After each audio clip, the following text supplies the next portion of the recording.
Tetapkan target kita, kita nak tolong orang, kita nak sedekah. Macam orang perempuan ni kan, yang ada kat sini kan, dia pakat senah, leha, timah dengan bergayah kan. Aku ambil nama tu dua je aku guna kan. Contoh berempat, dia pakat 4 orang, beli beras, beli mihun, beli mi kuning, beli ayam, beli ikan.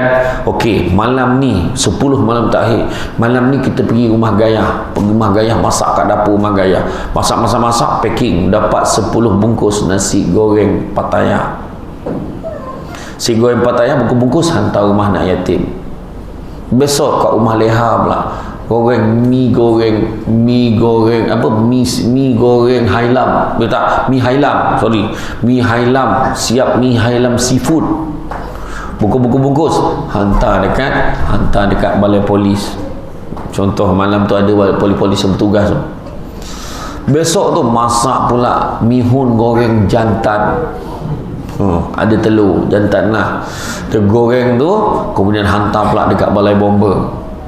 Malam keempat sampai malam ke-10, tak kena satu malam pun Lailatul Qadar. Nampak tak? Tu cara dia. Orang perempuan ni cukup senang dapat malam Al-Qadar. Dia bangun, siapkan sahur, ikhlaskan hati, niatkan Allah. Alhamdulillahillazi arsala rasulahu bil huda wa dinil haqqi liyuzhirahu 'ala ad-dini kullihi walau karihal kafirun walau karihal musyrikun walau karihal muslimun. Subhanaka la ilma lana illa ma 'allamtana innaka antal alimul hakim. Rabbi shrah li sadri wa yassir li amri wahlul 'uqdatam min lisani yafqahu qawli. Alhamdulillah, syukur kepada Allah Subhanahu wa taala, segala puji bagi Allah Tuhan sekalian alam. Salawat dan salam ke atas junjungan besar Nabi Muhammad sallallahu alaihi wasallam. Pada malam ini dapat kita bersama-sama di dalam majlis ilmu bagi membicarakan topik ambang Ramadan daripada aspek persiapan persediaan menuju Ramadan, ya. Jadi di mana yang kita maklum, kita tak berapa hari lagi dah nak puasa. Walau macam mana kita tunggu, walau macam mana kita tak tunggu, walau macam mana kita bersedia ataupun tak bersedia, Ramadan tetap akan datang. Ya, Ramadan tetap akan datang. Sama ada kita hidup ataupun tidak, Ramadan itu tetap akan hadir. Ya, Ramadan akan hadir untuk bertemu dengan umat Islam di seluruh dunia.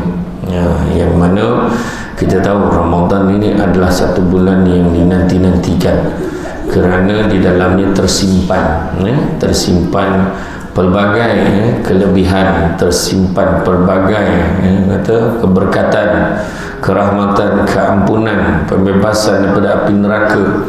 Semuanya ada di dalamnya. Gandaan pahala yang luar biasa semuanya ada di dalamnya. Itu sebabnya kita kena bersyukur. Itu sebab malam ni pun kita dengar imam ulang menunjukkan penegasan keinginan kita, kesungguhan kita nak sampai pada bulan Ramadan. Wa balighna Ramadan, wa balighna Ramadan, wa balighna Ramadan. Minta sampaikanlah kami kepada bulan Ramadan.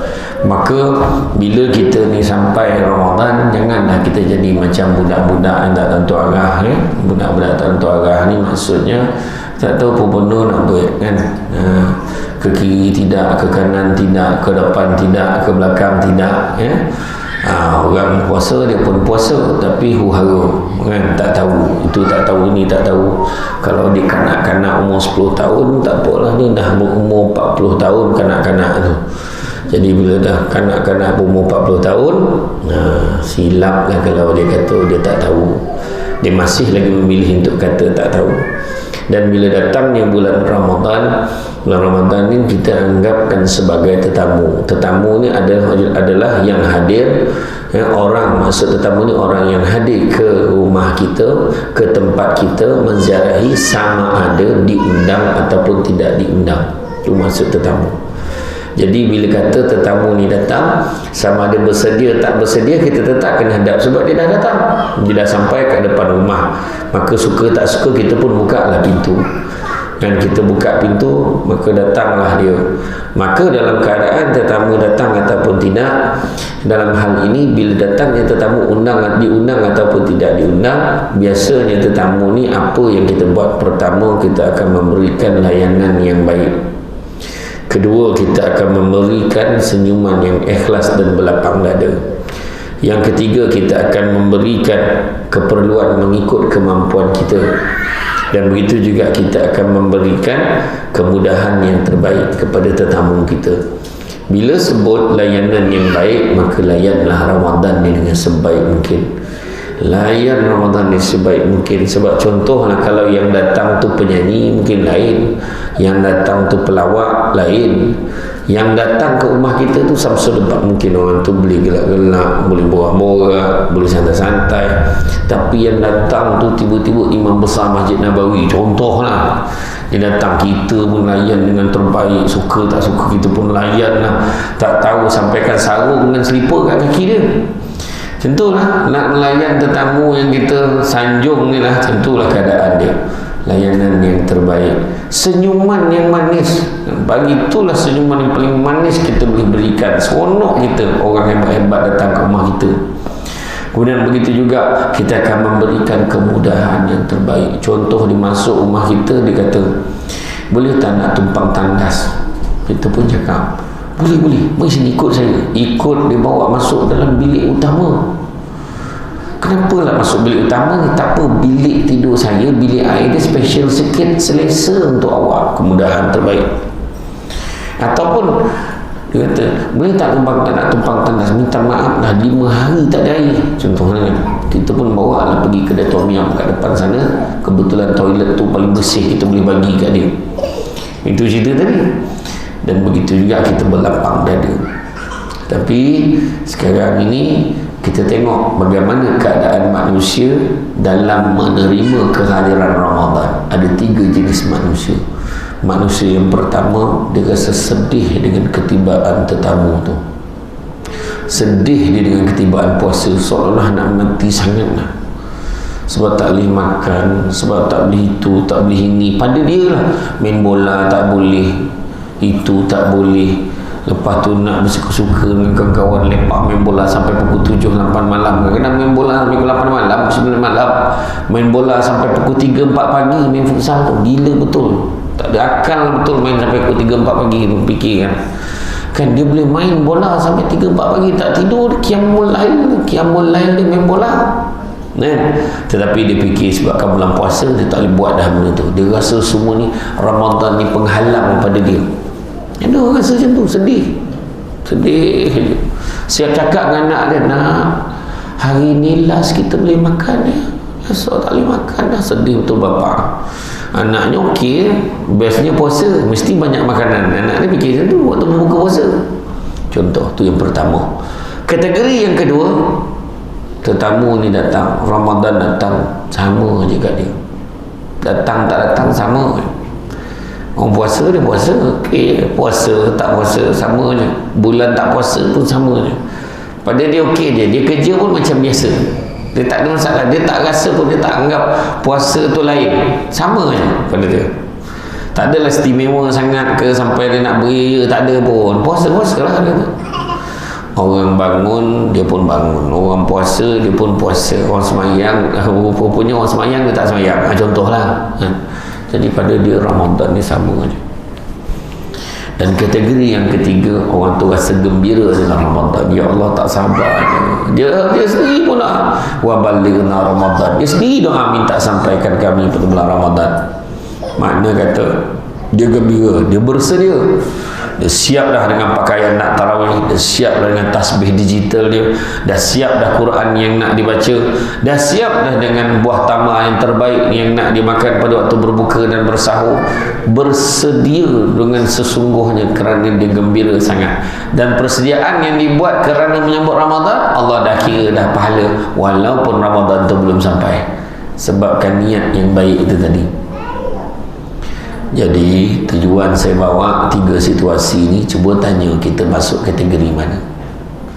Kebanyakan orang dia masuk kategori biasa-biasa. Kebanyakan orang Ada orang tu dia gembira Ramadan sebab dia dah mengundi tapak bazar Ramadan, gembira juga kan, dipikir niaga je, ada juga macam tu.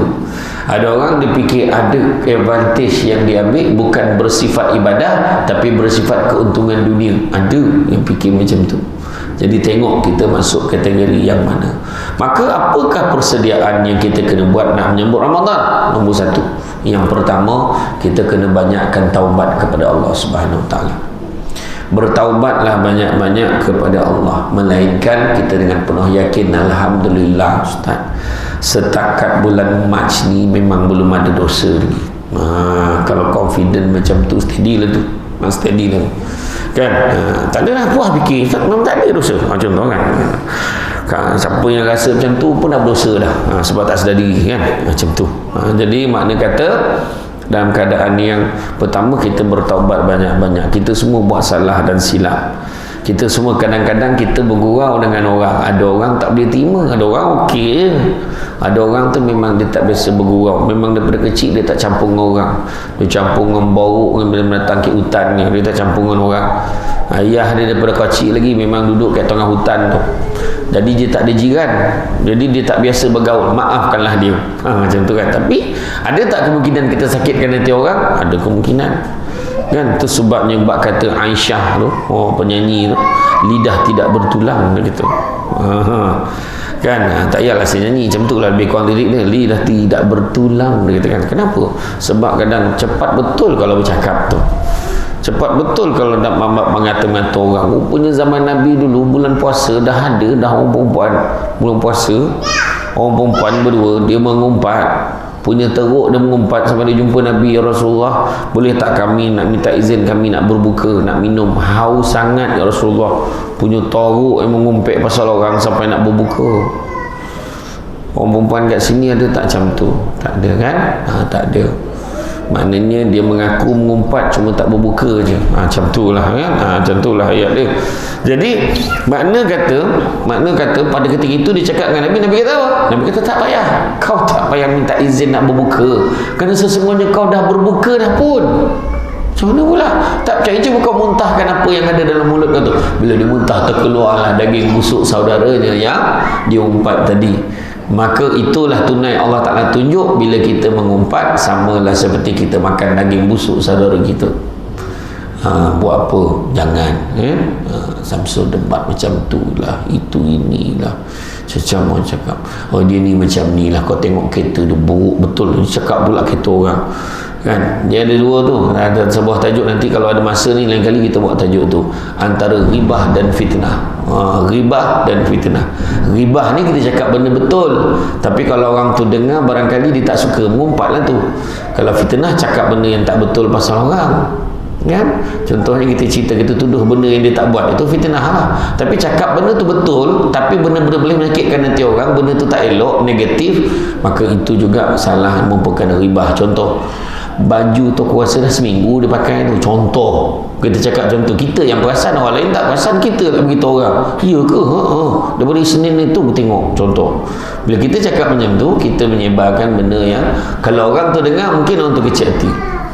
Ataupun kita kata macam ni, motor tu buruk, bawa lagi tu motor tu, kita cakap, kita tak sedar kan? Sedangkan kita boleh positifkan ayat tu.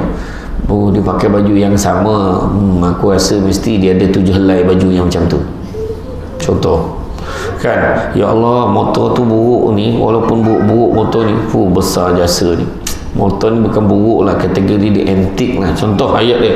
Jadi cuba kita positifkan. Itu sebab kata Ibnu Manzur, puasa ni adalah perihal menahan diri pada makan, minum, nikah dan berbicara. Tak boleh makan, faham. Tak boleh minum, faham. Tak boleh nikah. Boleh tak nikah bulan puasa? Elok sangat. Bulan puasa ni kalau kahwin, langkah penjimatan kan. Upacara akad nikah akan berlangsung pada waktu zuhur, confirm jimat Kan? Manakala makan beradab akan berlangsung pada waktu sahur. Memang keluarga dia je lah datang. Tak ada siapa dah datang lepas tu. Jadi maknanya bertobatlah banyak-banyak. Nabi kata sesungguhnya manusia itu berdosa, dan sebaik-baik manusia berdosa itu adalah bertaubat kepada Allah. Itu sebabnya pada bulan Ramadan ni, kalau siapa sembahyang tarawih di Negeri Sembilan, kebanyakannya kalau yang surau dengan masjid di Negeri Sembilan, ada yang buat tarawih tu buat 10 rakaat. Di 10 tu dia macam Masjid Nabawi lah buat 10, tetapi di Negeri Sembilan ni antara tarawih dan witir tu dia akan zikir panjang apa?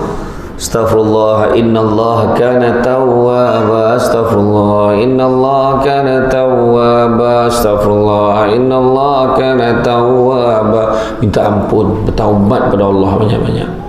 Itu antaranya. Itu sebabnya Negeri Sembilan ni lama buat 10, tapi zikir dia panjang. Lepas tu sambung pula tahlil, lepas tu doa. Dah hilang-hilang lutut baru doa. Macam tu lah. Tapi mana kata kita bertaubat kepada Allah banyak-banyak. Itu yang pertama. Kemudian persediaan yang kedua adalah mempertingkatkan kualiti ibadah kita. Macam mana nak tingkatkan kualiti ibadah kita?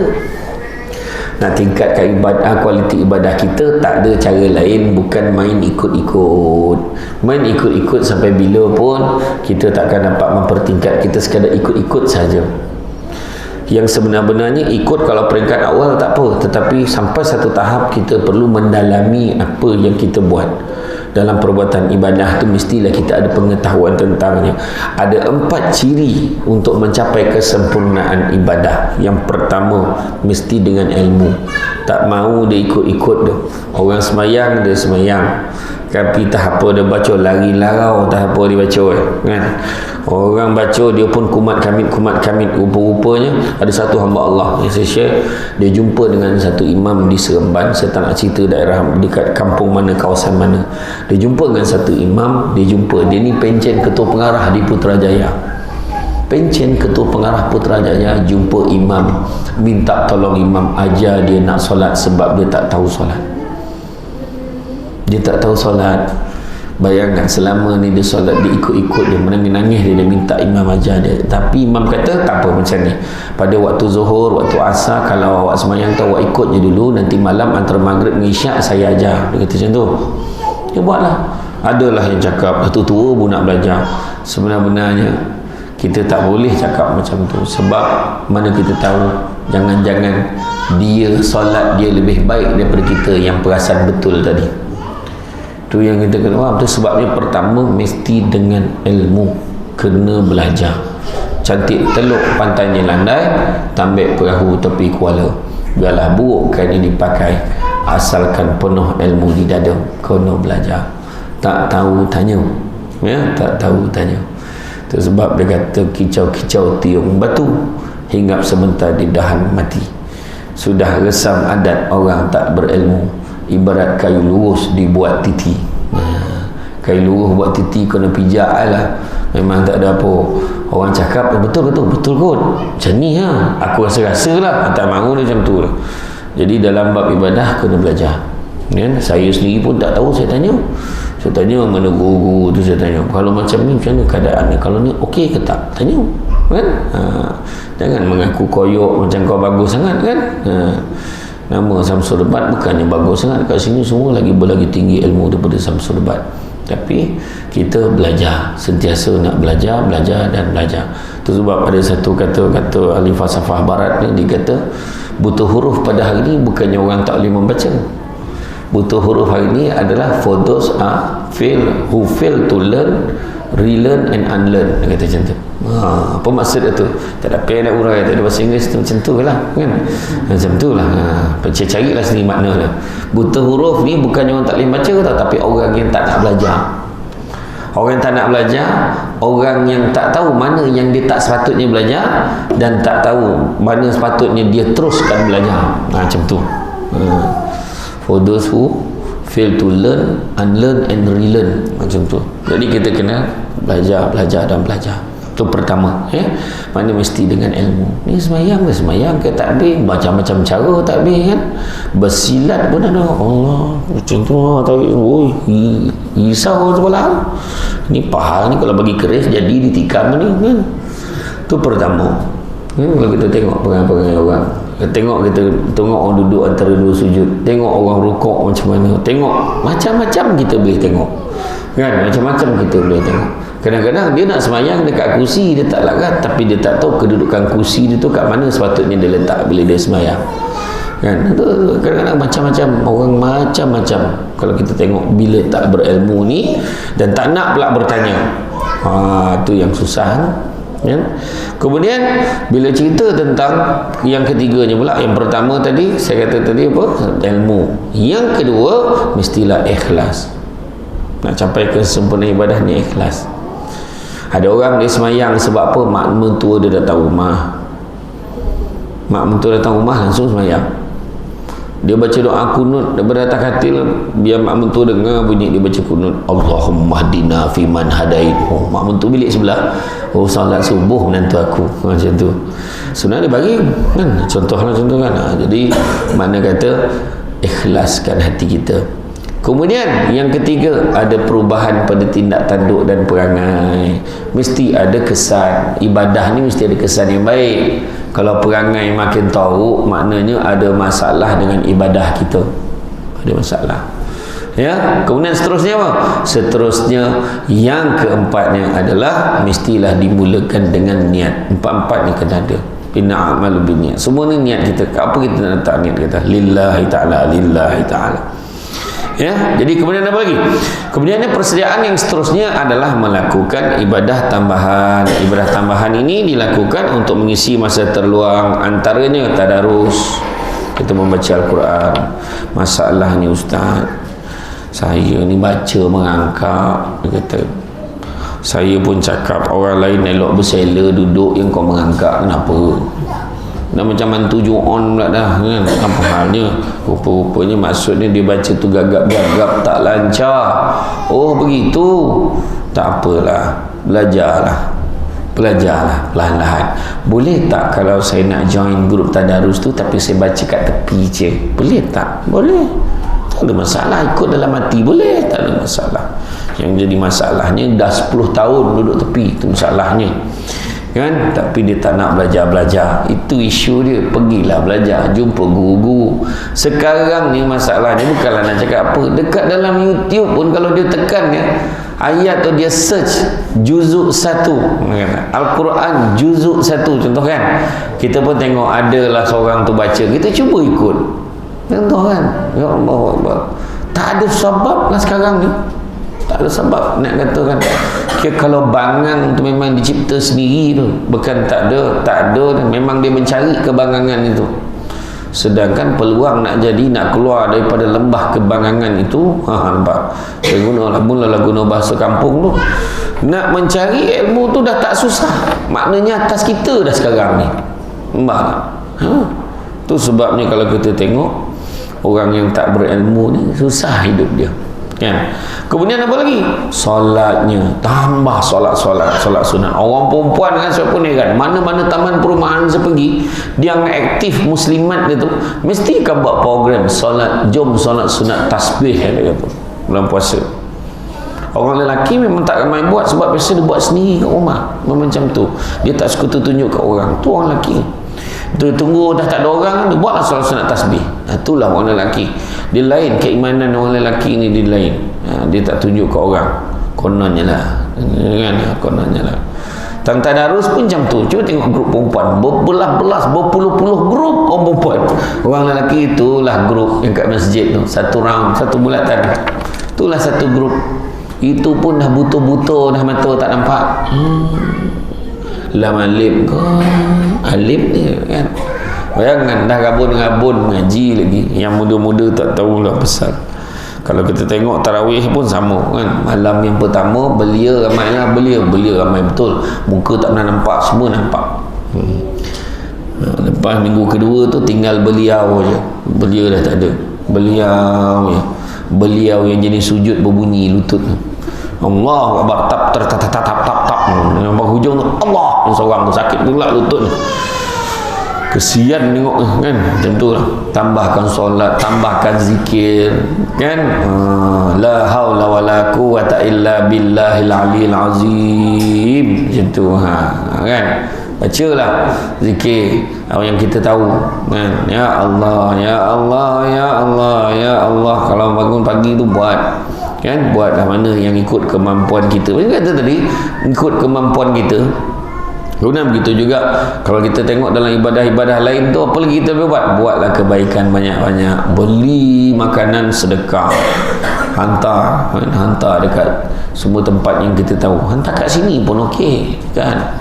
Janganlah hantar makan yang mahal sangat. Hantarlah macam dalam Kenny Rogers ke macam tu, Menate tu kan, okey macam tu lah kan. Hantar semua makan macam daging-daging yang kira macam dalam bawah 1,000 lah macam tu kan. Macam tu barulah dia tarik perhatian orang tu datang kan. Macam tu boleh juga kan. Macam tu maknanya kita sedekah dengan orang kan, sedekah dengan orang.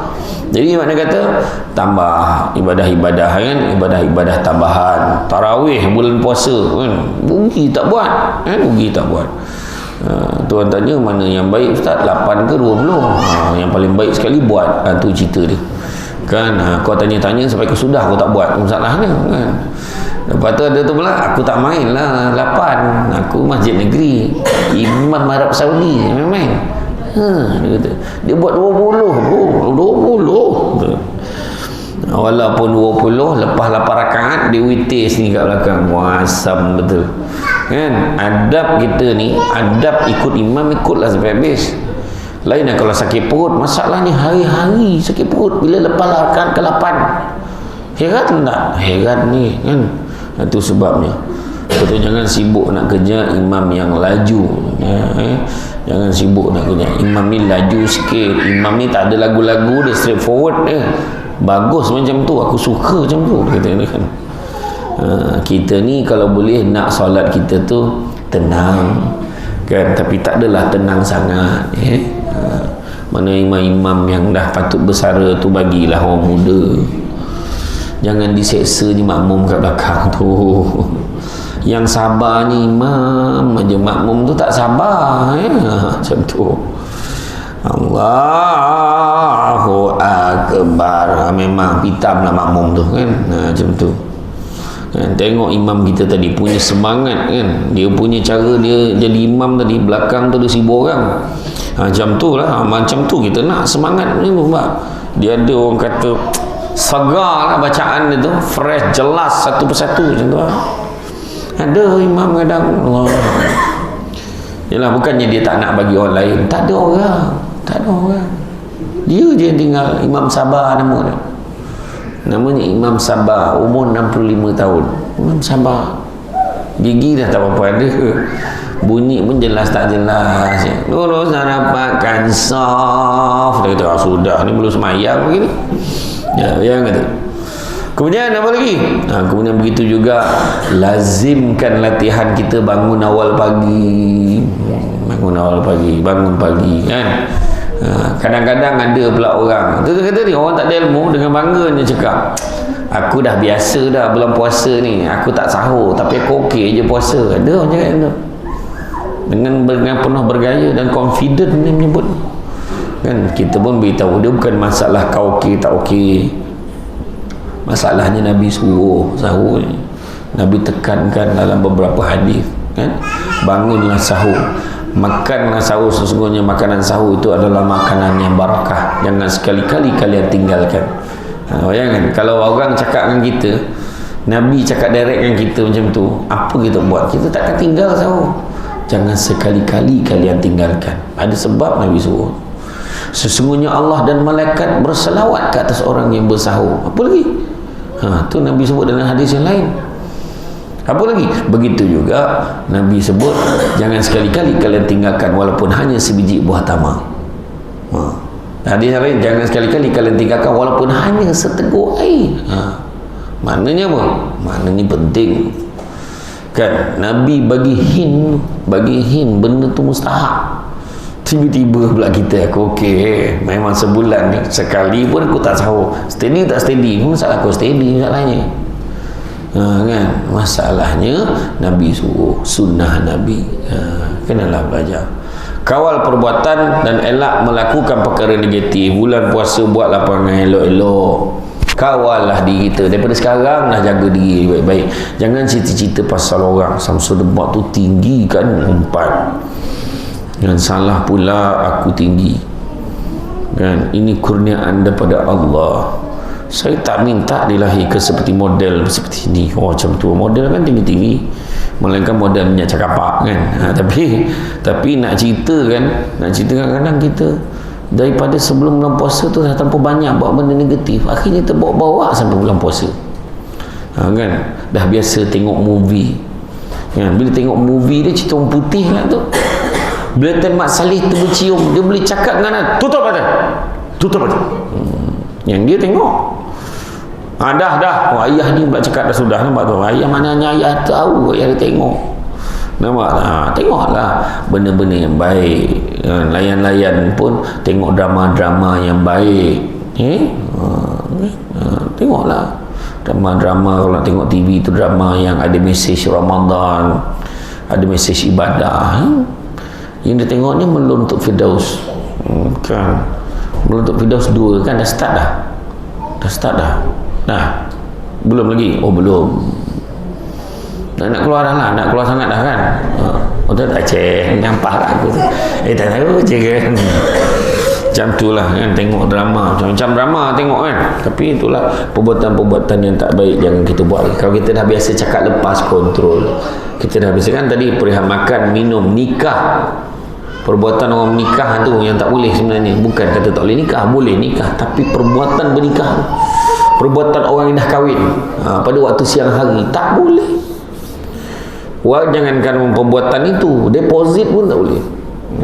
Maknanya mukadimah menuju ke arah itu pun tak boleh. Dia tak ada buat benda tu, tapi dia meraba bini dia. Tak boleh lah. Geramnya dah jadi ni, nampak tak? Jangan, memang itu saya kata sengaja namanya deposit tu. Yang tak faham istilah deposit kan. Dan berbicara, jangan cakap benda yang sia-sia, dan apatah lagi bercakap benda yang boleh mendatangkan dosa. Jangan. Kemudian berpuasa lebih awal.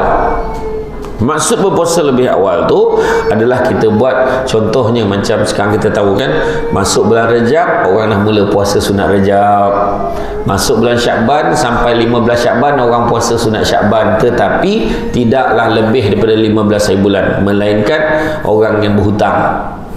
Kalau dia ada lagi yang belum ganti, dah puas dah nak mengejar, itulah masa yang dia ada, cepat-cepat ganti kan.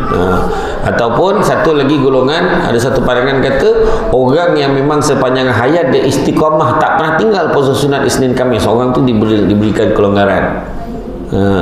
Tapi sesaja nak test, tak boleh. Itulah berpuasa lebih awal. Kemudian kita dalam bab puasa ni kita kena ingat sahur kita disunatkan melewatkan sahur. Melewatkan sahur tu bukanlah pukul 8 pagi, itu breakfast. Melewatkan sahur tu ambil waktu hujung. Kalau sahur macam contoh subuh pukul 6.12 mungkin 6 suku lah, mungkin kita pukul 5.45 tu kita dah start makan. Kalau nak ikut sunnah Nabi betul-betul, berhenti pada waktu imsak. Waktu imsak dah berhenti dah. Tu ikut sunnah Nabi lah tu. Baca niat kan. Bila sebut pasal niat ni, kadang-kadang ada orang bergaduh tu, nawaitu saumadin an adai fardi syahri ramadhan haji sarati lillahi ta'ala. Boleh lah baca, tapi niat tu mesti kita faham niat tu. Kadang niat ni kadang yang orang Melayu lah, bukan orang Melayu, kalau kau tak baca niat, penat kau puasa. Ingat tak, daripada kecil kita dimomokkan macam tu, sebab kita tak bawa hasrat kita tu sekali dalam hati, jadi kita terpaksa lah. Sedangkan bila kita niat, kita sendiri nak buat. Macam tu, aku niat nak kahwin dengan dia, maknanya betul-betul lah kau nak dekat dia kan. Tapi terlupa, tiba-tiba dah bersandingnya, apa hal? Contoh lah kan. Jadi bukan kerelaan hati dia. Kalau faham lah, segemar bagi contoh kahwin, biar senang faham. Macam tu. Jadi mana kata kadang-kadang dalam bab niat tu, kalau kita kunci jam, besok nak bangun pukul 5 lah, contoh kan. Itu pun satu bentuk niat nak puasa. Kita pun siap, ni barang-barang ni dah siap, telur berapa biji, ada biji telur, okey besok boleh lah masak telur dadah untuk sahur ni. Itu pun niat nak puasa tu. Kan. Tu sebab kalau imam, yang kebanyakan imam lah, bila dia jadi imam tarawih, lepas witir, lepas zikir tu, lepas tahlil, dia baca doa, Hujung walhamdulillahirabbil alamin taqabbalallahu minkum minna minkum taqabbal ya karim. Bismillahirrahmanirrahim. Imam tu memimpin niat tu. Nawaitu sawma ghadin anada'i fardi syahri ramadhana hazihi sanati lillahi ta'ala. Dia pun baca. Ada yang cakap tak dengar pun, makna dia balik awal. Macam tu lah cerita Okey, macam tu. Kemudian apa? Kemudian juga persediaan untuk bulan puasa ni dah training, dah makan sikit-sikit je. Jangan makan banyak. Bila makan banyak perut jadi berat. Bila jadi berat payah nak qiyam. Bulan puasa ni dua perkara penting, qiyam dan qiyam. Puasa dan bangun ibadah ni penting. Itu sebab saya berusaha mengurangkan berat badan saya sekarang. Tengok perut sekarang. Kalau tidak tu membukit perut saya. Kan? Kena kurangkan. Sebab kalau tidak nanti berat nak bangun. Nak ibadah pun rasa aduh. Contoh menung punya lama, menung masa depan kat katil tu. Apakah yang berlaku di dalam hidupku ini? Habis waktu sahur. Dia punya menung tu habis dah waktu sahur. Nampak tak? Tu sebabnya kita dah training, dah makan jangan makan banyak. Ya, keselamatan jasad terletak pada sedikitnya makan. Keselamatan ruh terletak pada banyaknya beribadah. Keselamatan agama terletak pada banyaknya berselawat ke atas Nabi. Macam tu. Jadi maknanya keselamatan jasad kita kena kurangkan makan, jangan banyak makan. Kan? Orang Malaysia ni semua benda dia makan. Batu pun dia makan, jambu batu. Besi pun dia telan, belimbing besi. Tai itik, kau tak heran ke tai itik pun dia makan. Kan? Pucuk paku, maknanya pangkal paku tu makan ni. Tu orang Melayu Malaysia tu. Macam-macam makanan yang pelik dia makan. So, dan satu lagi, bila kita kurang makan, mungkin kita dapat mengelakkan pembaziran. Pada bulan Ramadan, menurut kajian orang Malaysia kebiasaannya, kecuali pada PKP dulu. PKP dulu tak sangat, sebab dia masak sendiri kat rumah. Semenjak masuk grup masak apa pun tak jadi tu kan. Tapi yang dekat ni, kalau kita tengok sebelum PKP tu, rakyat Malaysia membuang makanan kira-kira 270,000 tan makanan pada setiap bulan Ramadan. 270,000 tan makanan. Daripada 270,000 tan makanan itu, 17,000 tan makanan yang dibuang itu adalah makanan yang belum pun disentuh. Cuba fikir, punya buruknya perangai orang Melayu Islam di Malaysia. Bukan semualah, tetapi bayangkan di luar sana berapa ramai orang yang mati sebab tak makan. Makanan pun tak ada, kita buang lagi. Itu hakikat yang realiti yang kita kena telan. Nabi dah ajar orang paling cerdik, orang yang cerdik dia tidak akan membenarkan dirinya jatuh dalam lubang yang sama dua kali. Beli hari pertama roti john seorang sebatang, mutabak seorang sekeping, air jagung seorang sebotol, kan? Air soya, air jagung kita bungkus, kan? Kuih setalam beli. Tak habis, esok tu macam tu lagi dibeli banyak. Bayangkan apa kena otak tu. Maknanya dia punya common sense tu, dalam bahasa Jawa tu sebut kan, tak ada dah kat dia. Patutnya bila dah tahu tak habis, janganlah beli banyak tu lagi, kurangkanlah. Tak habis kat lagi, kurangkan lagi. Tak habis kat lagi, kurangkan lagi. Yang tu yang sepatutnya kita buat. Jangan membazir. Membazir ni bersaudara dengan siapa? Setan. Tahu pun masalah setan kena belenggu. So salah siapa? Dia memangku tugas setan ni pula. Apa hal?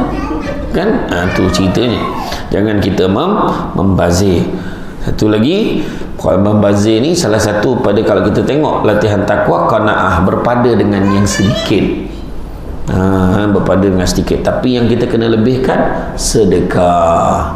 Tengok ni nampak tempat ni cantik, kita boleh solat ramai-ramai. Tak sangka saya tadi cakap mesti kita semayang dekat situ je lah. Saya daripada Shah Alam tadi, saya sebenarnya baru landing daripada Kelantan.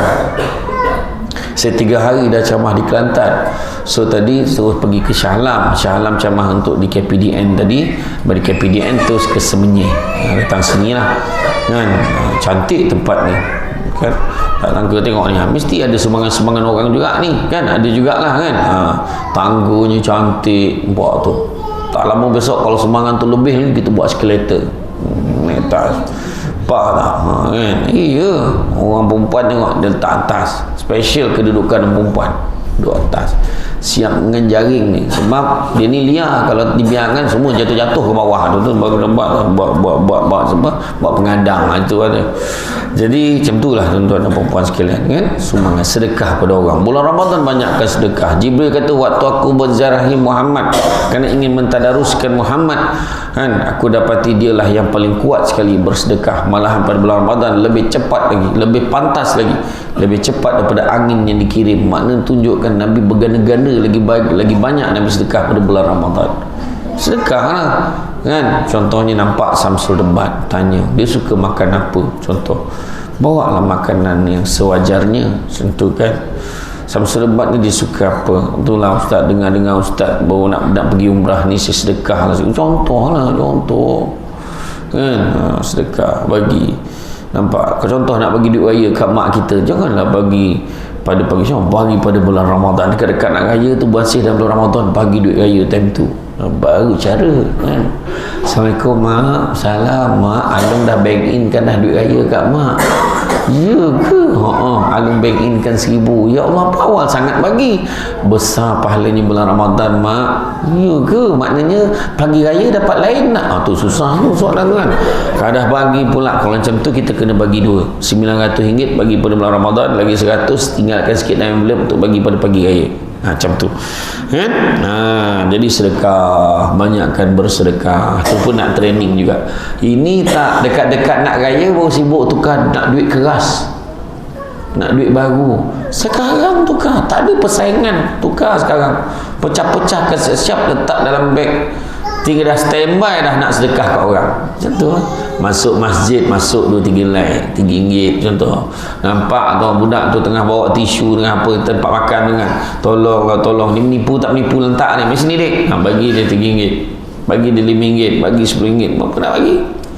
Nampak tabung masuk, nampak tu tabung derma kilat, contoh untuk settlekan ni bagi.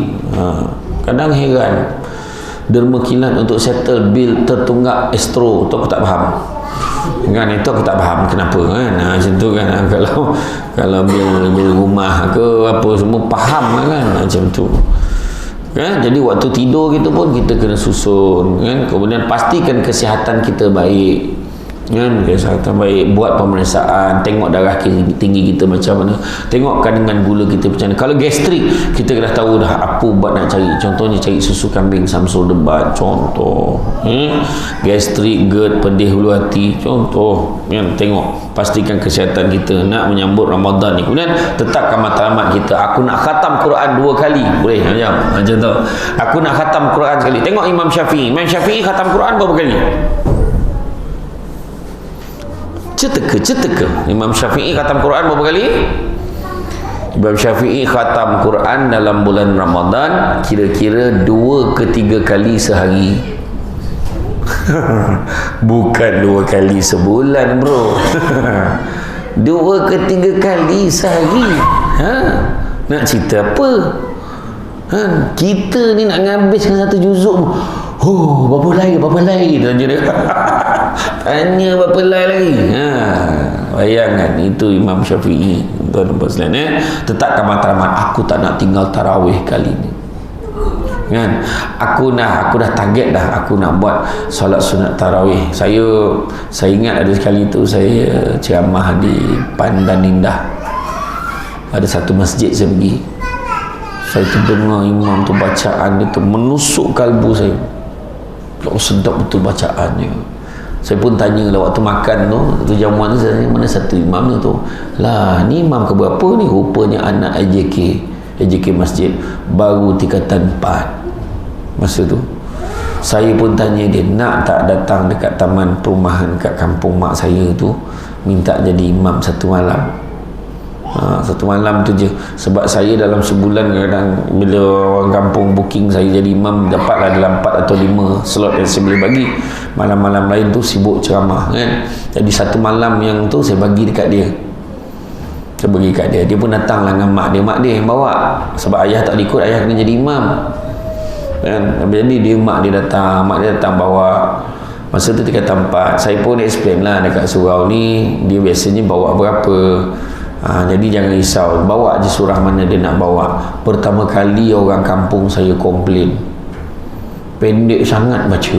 Kata dia boleh kata pendek sangat budak tu baca kan. Wah, heran ni, tak pernah orang tu. Sebab bacaan dia memang sedap, memang orang kata merdu. Dia memang daripada Ustaz Tafiz Quran Darul Al-Baqirah tu kan. Dan untuk makluman semua, baru malam dia datang ke rumah saya berbuka puasa sebelum nak pergi tarawih ni, isyak dan tarawih, barulah saya tahu rupanya daripada tingkatan 3 lagi dia dah diundang menjadi imam di Istana Negara. Allahu Akbar. Apa tu? Sejuk apa? Sejuk perut. Sejuk perut ni kembung tau. Dia sejuk hati sebenarnya kan. Dia macam dia seorang dia perut kan. Macam tu lah kan. Tapi macam tu lah. Tapi memang betul. Baik, lepas tu untuk makluman semua, cerita tu sebelum PKP. Baru ni saya pergi umrah, saya jumpa budak ni sekali lagi. Dia dah sambung belajar di Madinah, Universiti Madinah. Saya jumpa dia. Memang untuk makluman semua, di tangan dia tak lekang Quran. Cakap apa, kecil je dah, humble je kan. Saya makan dekat Syarikat Korban dengan dia. Masa tu tanya dia lah, dia bagilah nasihat. Kalau ada anak-anak kita yang tahfiz Quran, nak syahadah, nak senang lekat ayat tu, dia kata imam ni semua mungkin tahulah kan, tapi dia lah bagi nasihat, pesan. Sebab ada sepupu malam tu yang duduk makan tu, sepupu saya tengah buat syahadah. Saya kata bagilah nasihat sikit kan. Dia bagi nasihat, banyakkan bawakan bacaan tu dekat dalam solat, kalau boleh solat malam kan. InsyaAllah benda tu senang dekat, senang. Lepas tu tetapkan masa kita berdating. Bulan puasa ni berdating dengan Quran, berdating sikit Quran. Sana Quran ni tak boleh lah, kena baca kat ni macam tu kan. Lepas tu hafal lah. Hari tu pada masa musim PKP, ramai ayahanda dilantik menjadi imam tanpa tauliah kan, kat rumah kan. Masa tu barulah perasan dalam rumah tu sejadah berapa helai. Baru perasan. Lepas tu yang ayahnya baru tahu banyak lagi surah dalam Quran tu daripada Inna Atoina dan Qul Allah. Udah perasan. Kalau tidak tu lah surah dibaca belum mula kahwin bagi sudah kan. Baca Inna A'taina Kal Kautsar, anak kat belakang dah agak dah. Anak dah tahu abah nak baca surah apa. Itu lah masalah kan. Tetapkan target kita. Kita nak tolong orang, kita nak sedekah. Macam orang perempuan ni kan, yang ada kat sini kan, dia pakat Senah, Leha, Timah dengan bergayah kan. Aku ambil nama tu tua je aku guna kan. Contoh berempat, dia pakat 4 orang, beli beras, beli mihun, beli mi kuning, beli ayam, beli ikan. Okey, malam ni 10 malam terakhir, malam ni kita pergi rumah Gayah, masak kat dapur rumah Gayah, masak packing, dapat 10 bungkus nasi goreng Pattaya.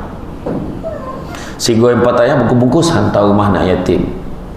Besok kat rumah Leha pula, mie goreng hailam. Mie hailam, siap mie hailam seafood. Bungkus hantar dekat balai polis.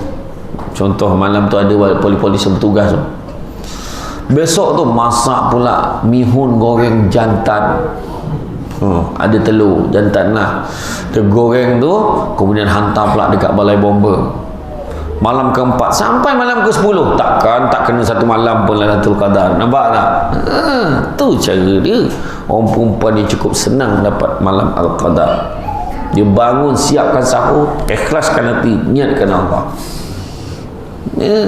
Jangan komplain. Tak hantar kuali tu, aku je masak, tegak masak, mampus buta je dia marah dengan pembeli.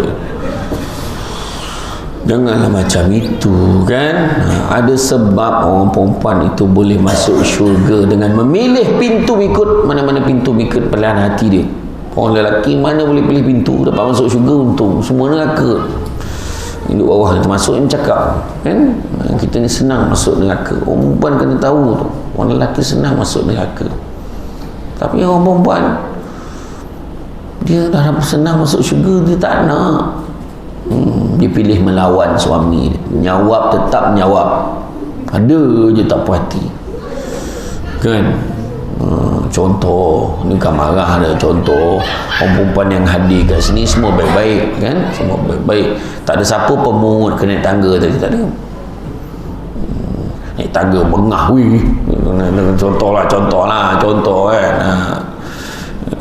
Macam orang ni macam-macam. Jadi tetapkan matlamat kita. Aku nak tidur dekat ni, aku nak iktikaf lah dekat masjid ni 10 malam terakhir, letak target. Malam ni masjid mana, esok masjid mana. Dia dah susun lah masjid mana dia nak pergi. Contoh kan. Kemudian tahu jadual dan rancang awal. Maknanya kita rancanglah awal kan. Kita buat ibadah ni pada bulan Ramadan keadaan lebih bersedia. Tak nak jadi macam dulu-dulu. Kalau kita tengok kan, budak-budak dulu, budak-budak kecil kalau puasa dia tengok jam. Tak gerak jam tu. Jam ni rosak kot, kata. Budak-budak macam tu. Masuk sekolah menengah, dia dah pandai berkawan. Dia tak rasa pun, dia rasa tiba-tiba dah buka. Tapi dia rasa apa? Lambat betul nak raya. Tapi kanak-kanak macam kita, baru je puasa itu dah puasa balik. Betul kan? Itu tandanya apa? Tandanya nak mati. Tak payahlah kau huruf-hurai lagi ayat tu. Memang nak mati, dekat sangat dah nak mati tu. Betul. Dia kalau cepat masa berlalu, tu tanda dekat dah dengan kematian. Apa lagi nak cerita? Apa tanda-tandanya? Kata malaikat maut, dia cerita dengan Nabi Yaakob, ada 3 tanda. Pertama, badan yang tegap sudah mula menjadi lemah. Dah ada loh. Dulu kuat kan, boleh bawa kereta, bawa batu-batu straight daripada Johor sampai ke Kedah, sekarang kejap berhenti, terkencing, kejap lek lu, ngantuk semuka. Maknanya apa? Lemah dah. Badan kau yang tegak sudah mula menjadi bongkok. Dah ada belum? Dah ada dah. Rambut kau yang hitam sudah mula menjadi putih. Dah ada belum? Dah ada. Kalau dah ada 3-3 standby lah kan. Apa lagi nak buat? Tapi itulah dia. Bulan Ramadan ni kita kena, bila kita bersedia, maknanya kita ambil berat tentang Ramadan. Berat. Kalau kita tengok kan, sebenarnya kenapa kita katakan bulan Ramadan ni bulan latihan? Sebab ukuran kejayaan kita adalah waktu selepas kita graduate pada pagi raya. Graduate tu kita tengok, kena pula macam tahun ni raya jatuh hari apa? Hari apa perempuan? Dia dah tahu. Dia tahu dah hari apa. Baiklah. Kan? Dia tak bahaya sangat. Yang selalu bahaya kalau raya jatuh hari Jumaat. Orang lelaki cukup bahaya. Hari Khamis atau Jumaat. Sebab hari Khamis raya kedua tu tengah beria lagi raya. Dia boleh cakap, ramai orang hari ni Jumaat ke weh? La ilaha illallah. Tak perasan orang dah balik sampai Jumaat. Dia nak kena sekel kepala tu kan? Maknanya ramai orang kadang-kadang dia boleh tinggal sembahyang macam tu sibuk beraya, tak teringat nak singgah, nak solat tak teringat, dia nak kena solat maghrib, subuh, asar waktu berjalan tu hilang dah. Bersalam tak kira siapa. Ada sepupu tak sepupu salam kan. Lainlah kalau memang sama jantina. Aku tak boleh salam kau sepupu aku, bukan macam itu. Dah siap dah senarai, jap boleh salam. Macam tu kan, siap dah senarai dah. Sebab nak jaga kan. Ada orang malam raya punya jagalah, dia ibadah setiap malam. Malam last tu dia boleh terfikir pergi dekat pasaran tu kan. Malam yang biasa malam orang tengah lelong, malam last tu senua tu biasanya harga RM120 selai, dia nak tunggu jadi RM10 RM120 selai, dia nak tunggu jadi macam tu. Memang takkan dapat sampai pagi dia tunggu, tahan mata dia tu. Kuih bahulu tu dia longgok tu, lambak tu RM10 dapat 50 bekas, beli bawa balik, punggah Lepas tu sampai kat rumah, tidur kejap lah, jaga-jaga dah hasar. Ada orang macam tu, ada. Dia boleh datang jumpa, dah lah terlupa pula, dah lah terlupa nak bayar zakat. Bayangkan. Jangan kau, betul kita ni yang paling, orang kata kita yang paling hebat lah, paling baik sekali kan, kita bayar zakat ni sebelum solat sunat tu, betul lah. Tapi jangan confident sangat, melainkan bapa mentua kita yang serumah dengan kita tu amin. Jangan main-main buatnya terlajak kau, janganlah ya. Itu sebabnya jangan kita main-main tentang itu. Rancang bayar zakat. Apa tu salah kira pula tu, kira tanggungan berapa tu, pak dia dah bayar, balik rumah baru ingat dia bayar untuk orang, dia sendiri tak bayar. Ada juga yang macam itu pula, gila. Tu belum cerita dia tanya, Ustaz, kalau saya kerja di Semenyih, kampung kat Johor, yang paling afdal bayar kat mana? Saya kata bayarlah di Semenyih, sebab kita kerja kat sana, cari rezeki kat sana. Tak boleh ke bayar kat Johor? Tadi kau tanya aku, kau kan mengundang soalan tu kan, kau tanya aku afdal tadi tu. Kau nak bayar Johor sekali kau lah, tapi kau kata afdal kan. Boleh tak bayar Johor? Boleh, tapi paling baik bayar kat tempat cari rezeki. Kau geram betul dan macam tu soalan. Semua cik pasal tanya soalan macam tu kan. Kan? Jadi itu persediaan. Lagi satu lagi, kan kita tahu Nabi 10 malam terakhir tu Nabi macam mana? Nabi mengetatkan ikatan kain sarung ni. Lagi kuat Nabi beribadah. Ini lagi kau longgarkan. Geram aja. Itu yang soalan tanya kat saya tu, Ustaz, kalau kita kan suami isteri, kita gitu-gitu, dia katakan kita bersama, tiba-tiba azan subuh, macam mana? Dia tanya saya soalan tu. Masa tu saya forum perdana dengan Abang Samsul Rau di masjid kat Bukit Aman tu. So lepas ceramah tu soal jawab, seorang perempuan tu lah tanya, kalau kita sambung kahwin, kemudian kita bersama, tiba-tiba azan, macam mana? Abang Samsul Rau kata soalan ni bagi dia jawab. Apa pula kau lagi lama kahwin je kan dia? Kau lah jawab kan? Jadi saya cakap, sebelum saya jawab, saya nak tahu dulu, masa azan tu dah sudah ke atau sedang? Saya tanya macam tu, semua orang gelak, ngobrol polis tu gelak. Betul lah, kita kena tahu fakta tu dulu. Kalau dah sudah, dah selesai, tengah relax, Allah dah azan, betul kan? Jadi jangan panik, masuk bilik air, ambil wuduk, mandi wajib, keluar, kita solat subuh dan berpuasalah seperti biasa. Habis tak sahur, kau anggaplah tadi tu sahur kau. Macam tu, payah sangat kan, macam tu, payah bona kan, macam tu. Lepas tu, tapi kalau sedang berlangsung, tengah beria, tengah berusaha tu, contoh, tiba-tiba azan, Allahu Akbar, macam mana nak buat? Berhenti, tu ya. Berhenti, contoh suami kata, atau isteri, bang berhenti bang, azan, okey berhenti. Jangan Allahu Akbar, sikit lagi, jangan jangan, tu nak bagi faham, dah bagi faham, supaya jangan besok tak pasal-pasal kita kena bayar, tahu, macam tu lah. Jadi saya kata tadi, kenapa dikatakan bulan latihan? Bulan latihan, kenapa? Sebab kita akan cuba setelah berlatih mempraktikkannya dengan lebih pesat lagi selepas daripada kita training. Contoh kalau kita tengok betapa hebatnya bulan Ramadan, ibadah ni boleh jadi insurans untuk kita kat dalam kubur. Dalam kubur, malaikat yang nak menyeksa kita dah standby.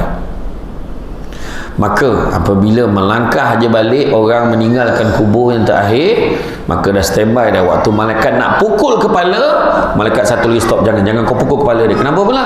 Kerana dia ni rajin berzikir dan rajin berzikir dan rajin mengaji Al-Quran.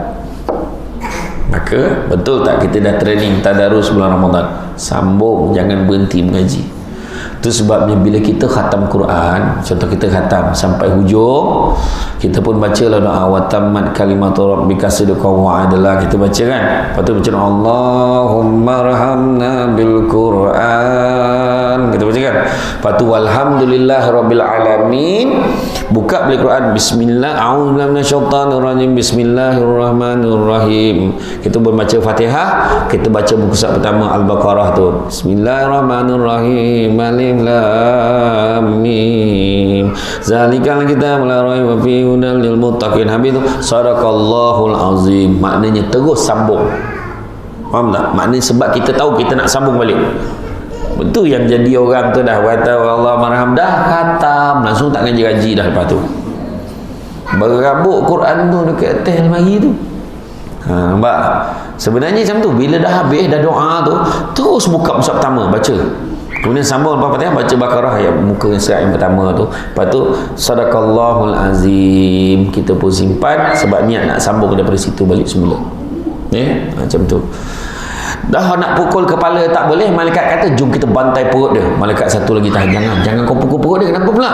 Kerana dia ni rajin amalkan puasa sunat. Nampak tak? Habis puasa sunat Ramadan, puasa Ramadan yang wajib ni, sambung puasa 6, kemudian buat puasa sunat Isnin Khamis. Buatlah puasa-puasa sunat yang kita tahu buat. Puasa sunat yang mengabid, puasa sunat hari putih, buat. Tak boleh pukul kepala, tak boleh pukul perut. Kita bantai kaki dia. Nak bantai kaki, malaikat pun tahan, jangan pukul kaki dia. Kenapa?